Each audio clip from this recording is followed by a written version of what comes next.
Dia kalah dia akan 10 kali lebih baik. Itu Mari kita dia. saksikan apakah ini benar-benar terjadi atau tidak. So langsung di upper bracket match AP Brand versus Onyx Indonesia. Betul sekali, dimulai untuk 1 menit pertama dari kedua belah pihak masih melakukan jungling area. Tapi harus diingat, mungkin juga nanti akan ada sedikit kontes di arah Little Wanderer. Mengingat bahwa itu adalah salah satu cara juga untuk mempercepat leveling up ke level yang keempat. Tapi pergerakan gangguan sudah masuk dan ternyata Kairi gagal untuk mengambil Onyx buff yang dimiliki oleh AP Brand. Gagal Kairi dan ini bisa menjadi salah satu yang harus diperhatikan. Tapi Kibo yang menjadi first blood di depan sana. First blood rotasi lagi-lagi dilakukan oleh Flaptazy. Dan ini bukan hanya Flaptazy yang melakukan 5-man rotation. Kalau misalnya Choji sadar, beberapa belakangan Filipin EXP lanernya selalu melakukan rotasi seperti itu. Flaptazy, Sunford, mereka benar-benar jemput. Mereka nggak peduli ada gerobak, nggak ada gerobak. Kalau level it's okay, no problem. Yap, tapi balik lagi ya, masih ada gangguan juga sebenarnya dari AP Brand untuk di arah jungling area dari Onyx. Sementara kalau ngeliat dari segi Kairi sendiri dengan energi yang masih belum cukup luas, otomatis dia bakalan pulang terlebih dahulu. Melihat dari segi emblemnya, aku akan katakan ini untuk di arah XP ada perbedaan gameplay ya, dimana kalau dari Flapzy sepertinya akan memfokuskan ke arah damage dan sustainability menggunakan power dari Spellfam. Sementara kalau misalkan kita ngeliat dari Arlott ini lebih ke arah durability lewat HP dan juga armor powernya. Oke, tapi kalau misalnya kita lihat di belakang sana ada sosok yang cukup menakutkan gimana KJ ini bisa melakukan solo pick off terhadap cewek dengan bantuan Super Marco. Solo pick off dengan defense adjustment-nya, dibantu dengan Super Marco-nya. Duo sih lebih tepatnya, bukan solo ya. Sorry, kebanyakan solo. Oke, kita langsung menuju ke arah Turtle Camp nih Choji ya. Yes, dengan Turtle Camp kita bisa melihat bahwa untuk pasukan dari Onyx, mereka sepertinya tidak memfokuskan terlalu banyak terhadap Turtle untuk di menit kedua kali ini. Mengingat bahwa Fanny emang untuk di arah early gameplaynya akan lebih bermain konservatif juga. Mengingat kalau sekalinya udah fall off, itu agak susah juga untuk catch up. Apalagi dengan emblem yang dibawa oleh Kairi. Untuk slot 2-nya ataupun talent 2-nya itu nggak menggunakan Season Hunter. Oke, di depan sana langsung ada satu momen kill kembali terjadi Flaptazy. Gak bisa bertahan, lihat damage yang diberikan terlalu besar dari seorang Sans. Bahkan Kairi mencoba untuk membantu following up dengan cutthroat itu tidak terlalu berhasil. Bagi dua gold plating di arah top lane. Ini membuat seorang Kairi mendapatkan keuntungan sedikit di atas Kyle. Ya notabene dia agak sulit untuk melakukan rotasi dengan sangat cepat. Informasi itu diberikan View dan juga Kaja dari seorang Ogwen. Kali ini benar-benar menggetarkan Kairi sampai membuat Kairi ini harus mundur ke arah belakang. Oke, untuk di arah top lane, teman-teman dari Onyx sepertinya sudah mulai memegang laning dengan cukup baik ya. Maka dari itu mungkin fokus selanjutnya akan sedikit tipis-tipis menuju ke arah gold lane. Mengingat bahwa Turtle juga sudah ada di arah gold lane, di arah bawah sana. Tapi kita harus lihat match up-nya ini, Fanny melawan Fredrin. Kalau sampai ada 1 kali miss kabel dan udah ketangkep sama Apprecious Wrath dan juga Energy Eruption dari KLZ, ini bakalan langsung dihajar dengan burst damage dari Ogwen.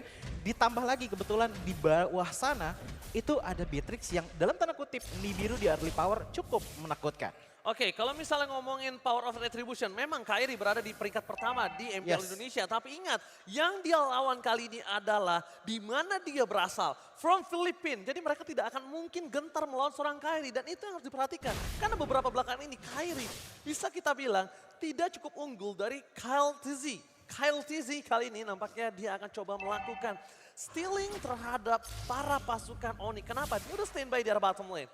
Dia siap untuk menghadapi Kairi di depan sana. Dan Kyle TZ nampaknya mengurungkan niat dan lebih memilih menuju ke arah Turtle. Yap, Kyle Z langsung menuju ke arah Turtle dengan 3 detik tersisa.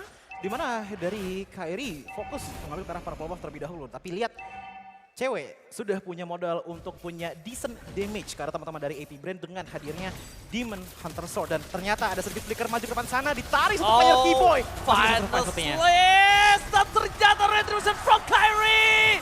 Berhasil mendapatkan Turtle. Para pasukan dari Onyx mencoba untuk mendapatkan satu buff kill dari seorang Keltis di Aja Koi. Lihat, masih ada Flaptazy memberikan heavy lavan. Tapi Boost tidak akan diam begitu saja. Dan Keyboy! One moment is real. Di sisi sebaliknya malah Flaptazy menjadi korban keganasan dari Onyx. Sang landak kuning mengamuk. Oh my god, Onyx baru kita bahas Retribution ya. Tapi ternyata Kairi membuktikan kalau gua nggak kalah dari lo dan bahkan still powerful buff Choji. Ya menurutku itu juga menjadi salah satu kesalahan juga sebenarnya dari Ogwen. Dengan mengambil ke arah Kibo yang dalam tanda kutip, dia udah menggunakan emblem tank. Power dari segi durability-nya udah cukup oke. Apalagi kalau menurutku ya early power selanjutnya dari AP Brand itu ada di Flapzy. Jadi kalau cuman di follow up sama Super Marco, itu cuman bakalan jadi wasted source skill aja. dengan penggunaan kajanya. Maka dari itu dengan failed engagement otomatis langsung Onyx counter attack dengan power yang mereka punya. Dan langsung Kairi babat dengan kabel-kabelnya. Oke, walaupun Kairi babat dengan kabel-kabel kali ini Kairi lebih memilih untuk mendapatkan 1 gold buff dibandingkan dia harus retribution ke arah orange buff. Karena melihat dengan adanya keamanan yang cukup tinggi untuk segi junglernya, membuat dia pede banget. Tapi di arah bottom lane, nampaknya udah ada 4 orang yang berkutat di sana yang bisa kita saksikan kalau mereka sama-sama disengage. Yes, untuk rotasi di arah early game bisa dibilang dari kedua belah tim, ini lebih fokus ke arah engage-nya terlebih dahulu. Karena dari segi turret pun untuk sampai ke menit kelima kita masih belum melihat adanya push dari masing-masing tim. Selayaknya dari kedua belah tim ini ingin membuat fondasi power terlebih dahulu baru mau engage ke arah ke depannya. Namun satu hal yang harus kita katakan adalah laning dari kedua belah tim ini sama-sama kuat. Oke, tapi nampaknya udah mulai tenang.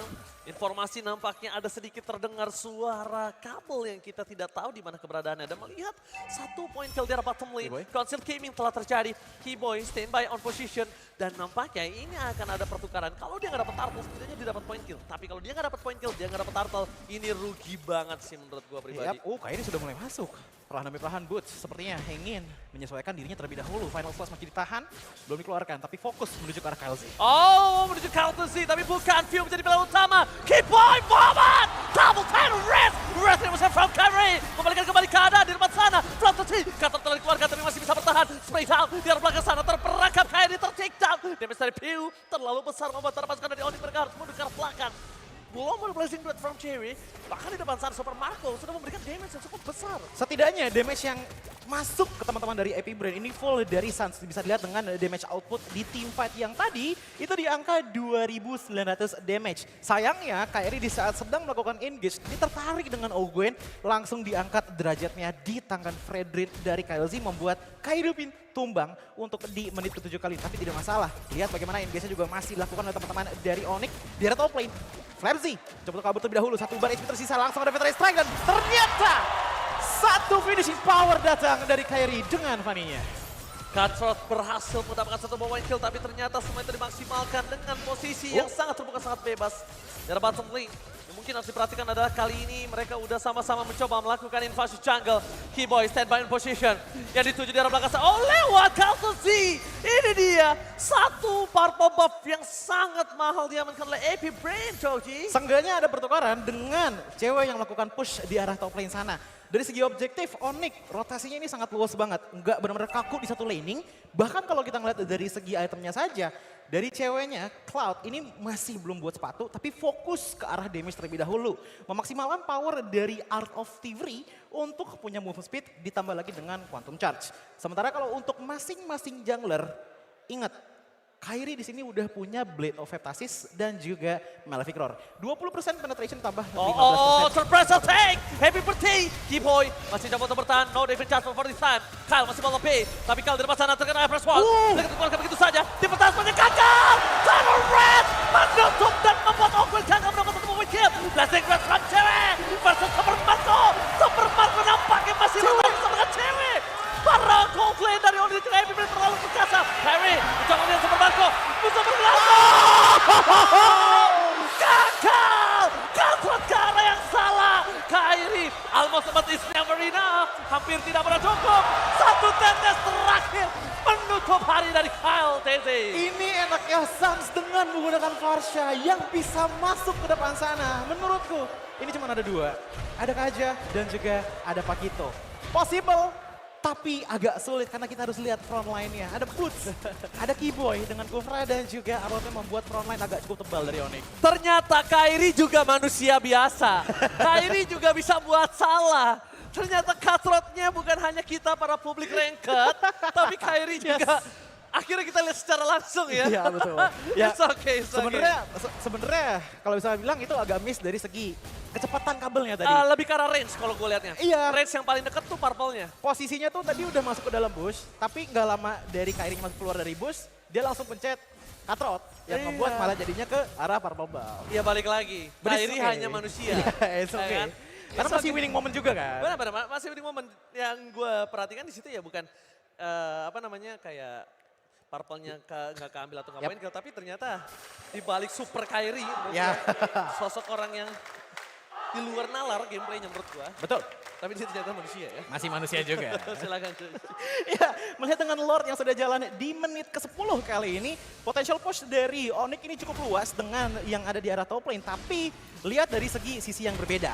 Landing jauh sedang dilakukan oleh Flap Z juga sepertinya. Dan mungkin akan ada sedikit split push juga mengingat bahwa untuk di menit kali ini, Flap Z sepertinya sudah kuat untuk bisa sustain sendirian. 1v1 ya. Alright, Feather Attack telah dikeluarkan begitu saja. Belum ada yang masuk lagi ke dalam karena ini mungkin menjadi Lord yang tidak terlalu maksimal. Hampir terperangkap dengan adanya seorang Kyle TZ, tapi nampaknya di sana Suns langsung dengan Wings by Wings sigap, siap, dan cekatan.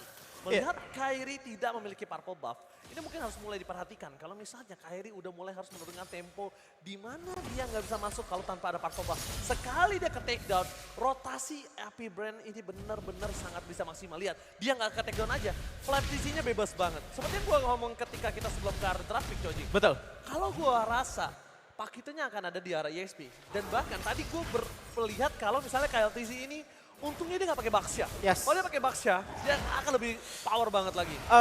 Terutama dari segi late game potensial sih dengan power yang dimiliki oleh Baxia juga. Nggak cuma untuk menutup regen, tapi menurutku agak sedikit lebih tebal di tangan Baxia walaupun damage outputnya lebih rendah daripada Fredrin. Bisa mutusin Fanny. Yes, itu juga. Tapi balik lagi, Kairi ternyata sudah kena beberapa kali jab. Satu flicker dari Ogun ternyata hampir saja bisa menculik sang jungler dari Onyx. Tapi ternyata Div Adjustment yang nggak keluar lagi-lagi. Kairi berhasil ngedodge dan itu sepersekian detik saja. Yes. Kairi sedikit terlambat ready to take off. Dia bakal ter-take down di depan sana. Yes, dan mungkin satu hal yang aku katakan adalah perbedaan power dari jungle ya antara Brand dan juga Onyx. Ini udah sangat-sangat signifikan banget. Apalagi dengan perbedaan net worth di angka 1.700 tadi, membuat defensive power dari Kyle Z ini masih belum cukup untuk mendeny output damage yang dikeluarkan oleh Kairi.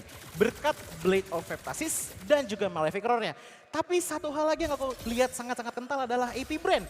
Membawa Faramis, membawa Kito, membawa Fredrin. Tapi team fight setupnya dari tadi masih belum kelihatan. Yang harusnya menurutku ini adalah close combat team fight area of effect yang dibawa oleh AP Brand. Guys, yang mungkin harus diperhatikan adalah sekarang udah ada Win of Nature dari Super Marco yang tandanya cewek nggak bisa langsung sembarangan masuk ke belakang. Dia nggak bisa one by one situation. Dia nggak bisa sembarangan langsung fokus ke arah Super Marco. Gimana caranya ada trigger yang bisa memaksa Win of Nature? Sekarang oke, equal. Sekarang posisinya adil. Cewek punya Win of Nature, dari Super Marco punya Win of Nature. Sekarang siapa yang lebih wise menggunakannya?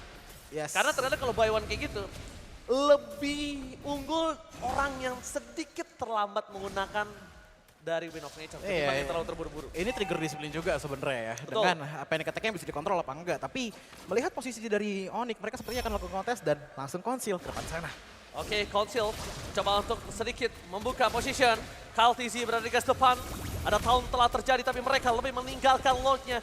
Mencoba untuk mundur ke arah belakang. Terlalu sakit damage yang diberikan oleh seorang View. Udah ada head to seize di tangan dari Super Marco. Super Marco benar-benar pengen gunain regenerate dengan maksimal. Kiboy melakukan Koka Regenerapate from Super Marco. Damage terlalu besar, mundur ke arah belakang. Boots pada selesai gagal, tetapi lihat di depan sana. Gagal untuk mendapatkan retribution, gagal di seorang kali. Tapi Kiboy double stun dikeluarkan, nggak ada impact sama sekali. Bahkan Brand berhasil memporak-porandakan dua player dari yang unik. Kiboy di sana nggak bisa selamat, Empress Sweat telah dikeluarkan. Dan ternyata Blended Red Drop cewek gagal, ditarik ke arah belakang. Kairi masih mau lebih, mau coba dapat satu point kill. Tapi ternyata Demon Tasman as well membuat Kairi gagal mendapatkan Ogwan dan Ogwan still survive in the top lane. Oh my god. Yes, ini team fight yang bisa dibilang untuk teman-teman Onyx ya agak sedikit susah untuk difokuskan karena Rushing terlalu terburu-buru. iya, agak terlalu buru-buru. Tadi kita bisa melihat bahwa AP Brand itu sengaja memancing ke arah Lord, tapi tidak lama kemudian teman-teman dari Onyx itu benar-benar dipisah banget tim fight-nya. Karena kita tahu kalau dikumpulin di satu tempat, ini yang bakalan bahagia adalah Suns. Iya. Posisinya tuh Suns dari tadi selalu menggunakan Fit Race-nya dengan manis. Terlihat dengan 3 kill, 0 death dan juga 5 assist-nya. Begitupun juga dengan cewek. Tapi satu hal yang membuat cewek tidak maksimal adalah tidak bisa maksimal follow up damage-nya itu. Dimana tadi Kairi pulang dulu, nggak lama baru join the team fight lagi setelah team fight sudah hampir selesai. Masih super minion harusnya. Tuh kan masih super minion. Karena Lordnya tadi pecahnya di detik 40. Dan mungkin ini yang harus diperhatikan oleh para pasukan dari Onyx. Mereka udah mulai harus sabar. Dan kalau misalnya tadi top lane, Choji top lane. sadar, Boots itu sedikit mills. Dan terlihat solo pick off terjadi. Solo pick off from Kyrie. Benar-benar berhasil mendapatkan satu buah pencil yang sangat mahal. Flat to Z. Tidak ada laning jauh yang didorong oleh seorang Flat to Z. Dan membuat cewek harusnya lebih aman. Yes. Untuk bisa melakukan split push. Ya karena dari tadi juga masih belum ketarik juga gitu loh dengan Gwen. Tapi melihat dari segi itemnya, item power dari Kyrie ini full ke arah offensive power. Blade of Despair, Blade of Heptasis, Malefic Roar, dan juga Hunter Strike. Jadi mungkin masih bisa one shot combo ke arah Beatrix. Cuman yang harus diingat adalah tetap Beatrix masih punya Wind of Nature dari Super Marco. Sisanya mungkin yang bisa menahan dari Van itu sendiri adalah menurutku paling kencang sekarang itu Fredrin-nya dengan combo power skill yang dia punya. Sisanya kalau kita ngelihat ke arah cewek dengan adanya DHS, Golden Staff dan juga Corruption Sight, ini damage outputnya sudah punya potensi yang maksimal. Tinggal bagaimana saja opening yang bisa dilakukan oleh Onyx. Menurutku openingnya satu, lagi-lagi Keyboy moment. Keyboy moment yang akan coba menentukan seperti apa gameplay nanti. Cuma yang mungkin harus dipertahankan adalah mid lane ini benar-benar sangat kuat. Kenapa? Kalau mid lane ini nggak kuat, Kyrie akan kehilangan purple buff yang dia miliki. Ya. Cuma sekarang Kyrie sepertinya agak sedikit ngedelay ya.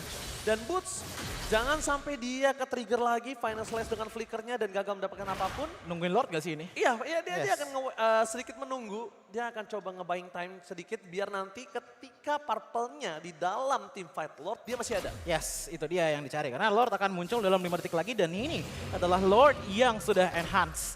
Membuat kedua belah tim sepertinya akan cukup tergiur melihat Lord di menit kali ini. Tapi harus diingat, tadi aku melihat satu pattern di mana AP Brand sudah mulai menjalankan lagi laning jauhnya dengan Pakito. Ini kita bisa melihat bahwa untuk bottom lane turret dari Onyx itu udah setengah darahnya. Kalau sampai miss itu bakal bahaya banget. Cuman, Oke, Console Gaming akan coba terjadi keyboard di depan sana. Nampaknya ke-cancel begitu saja. Ada Boots yang membuka vision. Renner Apathy akan di-checking boost dan gagal itu kalau Renner Apathy-nya kena. lumayan pedes. Lumayan pedes, nggak ada defensive power soalnya ya dari Kyrie juga. Tapi Kyrie masih tidak Kyrie dipecat surprise hunting, happy birthday! Shutdown terjadi. Melihat adanya dipecat yang sangat mahal membuat para pasukan dari Onyx mereka mencoba balikan kembali keadaan. Phil udah tertangkap tapi tidak ada following attainment. Boost fans everybody. Ada final size untuk menuju ke belakang bersama Flicker dan Super Marco memberikan damage yang sangat besar. Neighbor patient, free lock for AP Brand Choji. Yes, dengan satu ganking yang dilakukan kepada Kyrie dan Kyrie pun sebenarnya tadi tidak menotis bahwa di dalam perlumputan masih ada Kaja ternyata. Satu tarikan membuat retribution power dari Onyx menghilang begitu saja. Tapi pertanyaan besarnya mungkin adalah apakah masih bisa di defense? Karena lihat dengan hilangnya Sans. Otomatis. Renner Apathy from Super Marco. Yes, ini yang bakalan membuat AP Brain punya potensi yang cukup besar untuk melakukan push walaupun belum ada Lordnya. Oh my god, almost is never enough Choji, sayang banget. Dia terkena blocking damage dari knockout strike langsung di following up dengan sosok dari Super Marco. Yes, Lord berjalan di arah bottom lane, Sans akan hidup lagi dalam 20 detik, masih punya power untuk defense, cuman ini sebenarnya menjadi turning point juga untuk teman-teman dari AP Brain. Lihat bagaimana mereka sudah mendapatkan advantage di angka 2000 gold. Walaupun ini sudah masuk ke arah late game, tapi aku kan katakan bahwa Super Marco damage potensial ini udah cukup besar. Bahkan tadi aku sempat melihat bahwa Boots pun tumbang dalam sekitar 3 klip dari Nibiru. Oke, 3 klip dari Nibiru, tapi di depan sana ada Final Strike keluarkan oleh Boots. Dapetin 2 point kill, tapi nampaknya gagal. Damage terlalu besar dari seorang View dengan 1 kali semburan Boots lulu lantah tak berdaya di depan sana. Dan ini adalah keunggulan dari seorang Kyrie dengan Fanny. Dia akan bermainan dengan kabel karetnya dia, lihat. Dia akan main kabel karetnya, keyboard ke depan! Tunnel rest, dapetin sosok dari Super Marco! Super Marco ter-take down, mundur ke arah belakang dari Sans. Masih ada wing by wing, keyboard versus everybody. Mencoba untuk melambatkan satu momen kill kembali. Kyrie masih bertahan, Federer wrestlingnya, dan bahkan Keyboy gak bisa selamat. Keyboy gak bisa mundur. Dan teknik satu-satunya bisa bertahan kali ini adalah teknik karet yang dimiliki dari Kyrie. Maju, mundur, maju, mundur. Ya ini teknik cicil yang udah terkenal banget ya dari powernya Kyrie juga. Membuat dari sinerginya masih cukup oke, tapi Flamsy Immortal dipecah, apakah bisa di finish off oleh Kyrie, tapi ternyata Kyrie di depan sana, 2 baris pintu sisa, masih bisa survive dengan 1 immortality-nya. Bahkan Flamsy sudah mulai dimusir oleh Boots, ter-shutdown, mau tidak mau melakukan flicker, mundur ke belakang sana, AP Brain mundur, dan mundur. Oke, tenang, reset, tenang. Karena hampir itu gak pernah cukup, almost but it's never enough. Untuk para pasukan AP Brand mencoba untuk melakukan in-game. Mereka memaksakan keadaan yang nampaknya gak berhasil. Dan Onyx berhasil memukul mundur para pasukan dari AP Brand. Dan itu dia teknik karet dari seorang Kairi yang benar-benar berhasil melakukan defensif walaupun dengan 32.000 turret damage yang sangat-sangat unggul. Ini tapi mereka berhasil menahan para pasukan dari Epic Brand. Ya ini kita bisa melihat ya dengan satu tim fight saja Gold Lead didukung lagi oleh Onyx dan sebenarnya ini kalau untuk dari segi player yang lainnya nggak terlalu ngaruh. Tapi ini ngaruh banget untuk para roamer dari segi defensive powernya seperti apa. Karena ingat biasanya roamer itu yang paling terakhir untuk mendapatkan gold paling banyak. Bahkan kalau kita ngeliat dari segi damage leaderboard, Suns dari tadi masih enjoy the moment dengan space yang dia punya dari tadi di arah belakang. Apalagi dengan base turret yang masih cukup oke untuk ditahan dengan Veteran Extract dari Suns itu juga. Tetapi kalau kita ngeliat dari AP Brand Flap Z, powernya sudah mulai meningkat. Apalagi dengan Heavy Life Punch yang bisa memberikan dia shield cukup besar. Ini sekali nyenggol ke arah Kari aja, itu masih bisa survive loh. Dan ini bakalan dibutuhkan banget namanya burst damage dari Onyx tentunya. Dan menurutku yang paling besar potensinya untuk sekarang ada di tangan Suns. Potensi yang sangat besar di sana tapi mungkin ini harus ada berpikir dua kali untuk Kairi. Jangan sampai terpick off untuk kedua kalinya. Cuma melihat hal itu tidak akan terjadi kembali karena Kiboy udah mengawal Kairi benar-benar sampai ke arah top lane. Ya, dan bahkan ini Lord juga sudah diberikan informasi oleh Boots dan juga cewek bahwa Lord sudah setengah darahnya. KLZ terkena poking damage yang cukup sakit bahkan hanya basic attack saja. Dari cewek itu udah setengah darah hilang. Inilah power dari marksman kedua belah kubu. Tinggal seperti yang dikatakan oleh Bang Oji tadi, trigger disiplinnya seperti apa. Dan Onyx agak berat untuk sekarang tugasnya karena selagi mereka fokus ke arah Lord, mereka juga harus fokus dengan Flap Z yang lagi dan lagi 3 kali aku katakan sudah mengambil laning jauhnya. Tapi kalau menurut gua sekarang dengan sosok dari arah cewek dan juga ada KLTZ, after dia clear di arah top lane, menurut gue Boots bisa lakuin poking dengan adanya final slash dan di following up sama cewek itu winning condition yang bikin dari Onyx sekarang. Karena Epic Brain, dia udah punya winning condition bisa split push di arah top lane. Lihat Flap Z yang selalu gue bahas akan mendorong laning jauh dari para pasukan Onyx. Dan itu mulai harus diperhatikan karena ada split push yang bisa didapatkan oleh para pasukan dari Epic Brain. Iya, dan aku notice dari tadi sebenarnya yang menahan itu selalu ke arah Kairi dan ini bisa menjadi informasi juga. Tapi console game itulah terjadi. Mencoba untuk mundur ke arah belakang. Lalu ada Band of Rest. Keluarkan dari damage yang masih belum cukup untuk dapatkan Circle Boy. Immortal tidak pasang ada Abres. Wah, the blended weapon cewek. Masih ada Kurt Altar. Mundur ke arah belakang. Para pasukan dari Onyx. Mereka kehilangan cewek. Karena spray down-nya sangat sayang di Super Marco. Mundur ke arah belakang. Kairi Immortality-nya pecah. Double kill didapatkan oleh Super Marco. Masih ada Winter Tractor. Tapi tampaknya Winter Tractor not safe the dinner. Double kill. Sampai tiba. Mereka mendapat double kill. Dan para pasukan Onyx terkena wipeout ke Hindi Pacana. Oh my god, wipeout bro. Onyx kali ini membuat Epic Brain akan melakukan one straight push. Di game pertama ini Epic Brain dengan kesabarannya berhasil mendapatkan game pertama atas Onyx Esports. Dengan sekali wipeout dan